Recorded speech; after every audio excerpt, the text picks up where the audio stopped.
Il y a un certain François Morel qui traîne parfois ici dans les couloirs, qui nous a glissé dans l'oreille que vous êtes en guerre aussi contre les panneaux publicitaires.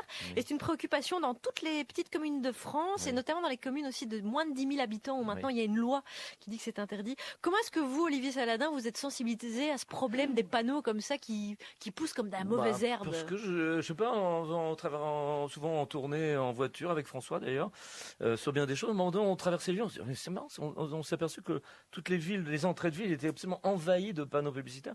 Alors, je me suis dit, mais c'est incroyable, c'est fait peut-être en 15-20 ans, je sais pas.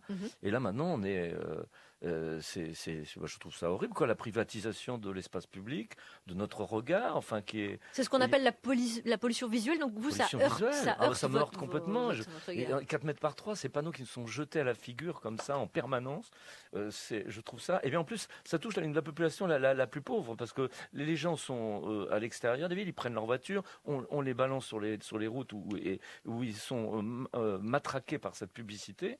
Dans les quartiers chics, dans les beaux quartiers à Paris, on est tranquille, il n'y a pas de problème. Mais là, il y a un problème en plus supplémentaire, c'est que ce sont des installations illicites. Oui, à 50, 60, 70%, il y en a beaucoup qui sont illégaux. Et alors, à l'association Paysages de France, on lutte contre ça, on fait des relevés d'infraction. Vous en faites partie, vous, oui, j'en fais partie, oui, bien sûr. France, oui. Et donc, on envoie les relevés d'infraction au préfet et au maire, et en général, il se passe absolument rien. Alors que c'est une infraction au code de l'environnement, c'est-à-dire au même titre que si vous vidangez votre voiture par terre, vous pourriez avoir une amende. Là, c'est pareil, mais il ne se passe rien.